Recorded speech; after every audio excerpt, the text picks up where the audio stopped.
ஸ்தோத்திரங்க. இன்னைக்கு நம்ம வாழ்க்கையில் ஒரு முக்கியமான ஒரு விஷயத்த பார்க்க போகிறோம். அது என்னென்ன திருமண காரியத்தை பேசிக்கிட்டே இருந்தீங்க, என்ன ஆச்சு அப்படின்னு கேட்கும்போது, இல்லை தம்பி, இப்போதைக்கெல்லாம் அதெல்லாம் இன்னும் ஒரு 5 வருஷம் இருக்குது, 6 வருஷம் இருக்குது. என்ன தங்கச்சி, ஏதோ வரம் பார்த்துட்டு போனாங்கன்னு சொன்னாங்க, அதுதான் கேள்விப்பட்டேன். அந்த மாப்பிள்ளையா என்னை பிடிக்கலன்னு சொல்லிட்டு போயிட்டாங்க.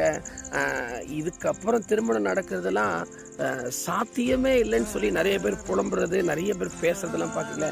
இந்த வருஷமாவது எனக்கு திருமணம் ஆகுமா, இந்த வருஷமாவது என்னுடைய வாழ்க்கை மாறுமான்னு சொல்லி நிறைய பேர் நம்ம எப்பவுமே கடவுள்கிட்ட வேண்டும் பொழுதெல்லாம் இந்த வார்த்தையை கேட்டுகிட்டே இருப்போம். கடவுளே, எனக்கு இந்த வருஷத்துக்குள்ள எனக்கு திருமண காரியம் நடக்குமா, இந்த வருஷத்துக்குள்ள என்னுடைய வாழ்க்கை மாறுமா, இந்த வருஷத்துக்குள்ள என்னுடைய எல்லா தேவைகளும் சந்திக்கப்படுமா நம்ம கேட்டுக்கிட்டே இருப்போம்.